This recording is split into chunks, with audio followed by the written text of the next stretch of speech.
punters are kind of connected to the rugby style kicking. Don't think that's something that you have done here. Is that something you trained when you were in high school, or is this something you just are not, you don't do? No, that skill, I guess the traditional punting, as we call it, is something we learned in pro kick. That's what we actually learned to do and convert to when joining the program. The rugby skill is a bit of that's the one we acquire from playing Australian rules football. So when we join the program, they teach us, they try and throw all those habits out and teach us how to punt traditionally, but it's an acquired skill that we've been kind of doing for 15 years, so you can always pull it out. So when you get here, it depends on the team you play for. So some guys, Jackson Ross at Tennessee is doing kind of both. He can roll and kick a traditional style punt or a kind of end over end, as we call it, like a drop punt, and mix it, or someone like Flynn at Appleby who kicks pretty much all end over end. So it depends on the team you go to, and that also goes into the recruiting of when they go to pro kick. The side says, what do you have that fits this type of punter, and then they put their best guys up. So. Fred, you've been in America for about 2 years now. The mullet, was that just something that you decided to go with, or you've been hanging out with Tate Rathlers too much?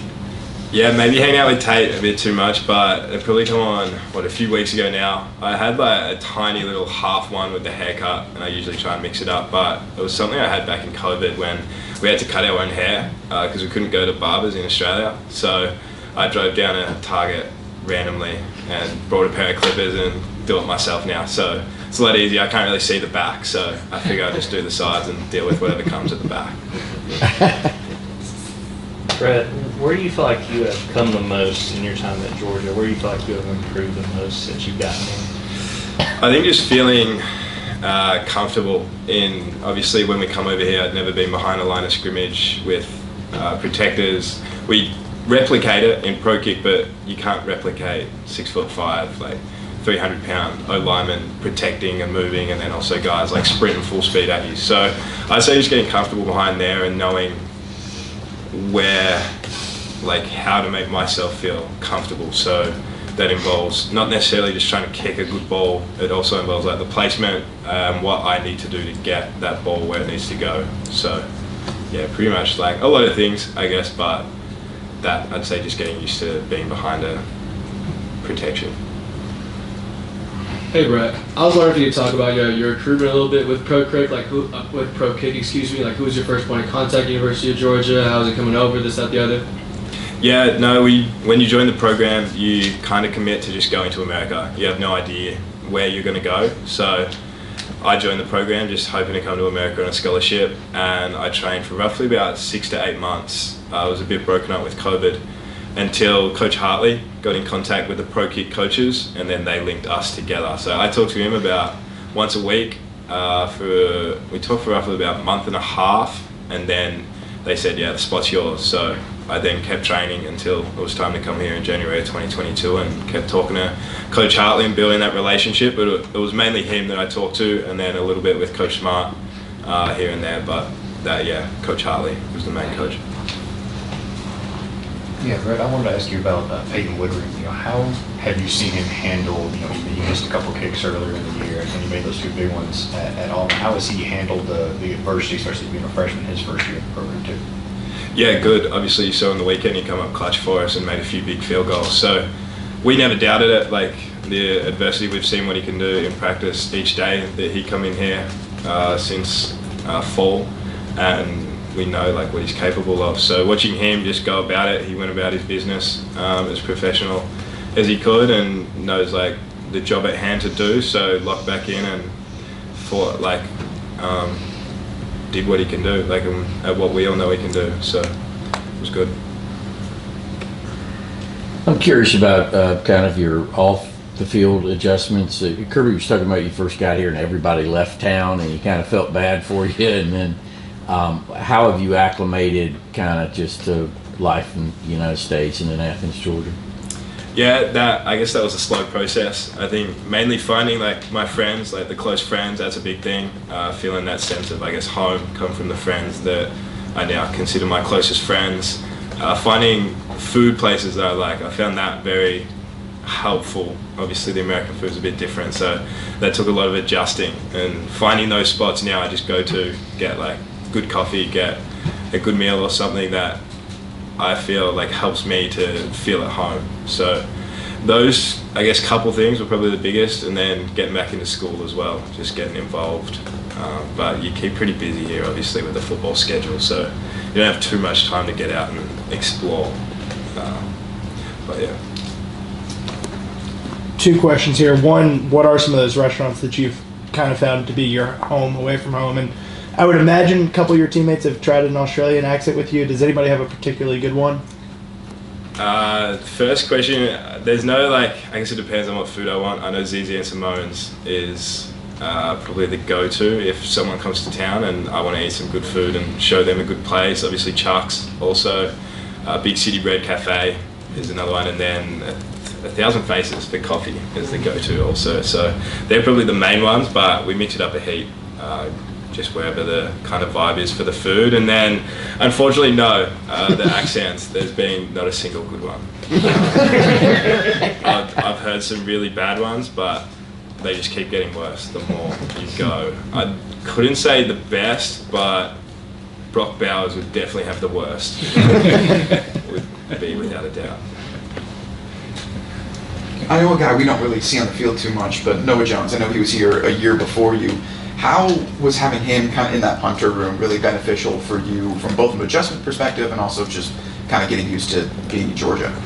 Yeah, it was awesome for me because I guess competition brings out hopefully the best in people. So to come in and have him, who's not only a great person but a great punter. So as a mate, he's awesome, just chatting to off the field and stuff and helping me get around. And when I first got here, asking him all the questions, and then on the field also having to ask him about certain punt systems, what we do, how he does it, stuff like that. He was awesome in helping me with that. So it also he's a really good punter as well. So that helps when I get out there and I know I need to be at the top of my game to hopefully match it and keep the standard there. So. What do you think of having another night game this season? Georgia didn't have those, I guess, last year. Yeah, no, it's cool. I think it's cool because I think all the students love it. As for us, we're obviously got to wait around a fair bit during the day and kind of you just want to play. I guess when it gets to the Saturday, you're just ready to play. You're kind of amped up. So I feel I've got good at being patient. Obviously, we kind of sit on the sidelines a fair bit during the game, so I try and carry that patience to before the game. Also, try and distract myself, not think about football as much as I can. That's usually my routine. So I watch movies and stuff and keep the TV off with football or stuff. It's just that sort of. I'm sorry for this stupid question, but have you tried Outback, and does it have any Australian flavor to it that's authentic in your opinion? Yeah, no, we've had it catered to the facility. I haven't actually gone and sat down, so I know I need to do it. I know I've had a bunch of people that have offered to take me, but I haven't done it yet. So I can't speak firsthand from the restaurant, but when it's been catered, it has been good. I don't know whether or not it's Australian. There's mac and cheese, which is something I don't think I really ever had before coming here. So, definitely, there are a few differences that I think they obviously made to cater to the American crowd, but yeah, it's just funny because that's what everyone references when they reference Australian food, Outback or whoever calls me Outback. It goes with that. They call you Outback? A few people. I've got a lot, they come up with a lot of different nicknames, so that's one of them. Coach Sinclair is the main advocate for calling me Outback, so yeah. Okay, thank you. Yeah, Brett, I watch you during warm-ups. It seems like you really enjoy throwing the football, and you're pretty good at it. It seems like you can throw 50, 55 yards. A, have you ever asked about a fake punt, potentially? B, what does William Moat say to you afterwards? Because it looks like his arm's pretty sore when you guys are done. Yeah, no, that's our little routine. We go out there before we have to go back in and put the pads on. Moat and I throw it to each other. I look at that more as just to kind of get just blood flowing and get up and about. Obviously, we don't throw in punt, so it's something that you just get out on a football field, throw the ball around, run around, enjoy the kind of atmosphere that's starting. But no, we usually joke. He usually likes to give me a hard time if I miss him or make him run or throw one over his head. So it's usually a bit of banter. But yeah, something they come through, I guess, from a cricket background. Like, obviously, you throw the ball in cricket, which is kind of like baseball, and lucky enough it translated. But yeah, I got to keep running past Coach Smart, trying to throw a ball kind of in his little eye line and like warming up the shoulder in front of him at practice or something, just to try and nudge him in the right direction. But I just got to, hopefully be patient and wait, and hopefully one day he wants to let me kind of sling one. So we'll wait and see. Let's take 2 more questions. Yeah, continuing on William Moat, you guys been together for the past 2 years now. I mean, what is your relationship and like that long snapper to punter connection on and off the field?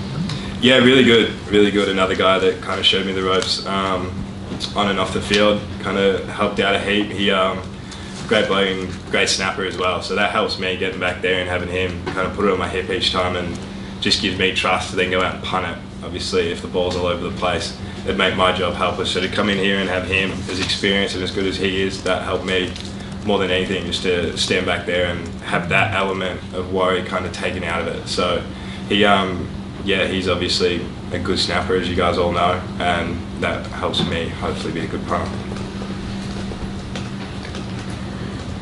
Stetson Bennett, do you really not like him? Is the rivalry real? Has it cooled at all since obviously he's moved on from the program? No, the rivalry is still very well there. We anytime we bump into each other now, it goes back and forth. But no, I would like great bloke as well. I get along with him very well. So it's more banter in person, and I guess you guys see a little bit of it on Twitter. There's a lot more in person, but I guess it's because he's a good bloke. I think we have a very similar sense of humour. So it kind of goes both ways. And then, that Twitter aspect of it that you guys see, hopefully adds a little bit of humour to it. But in person, it's a lot more relevant, I guess. Thank you.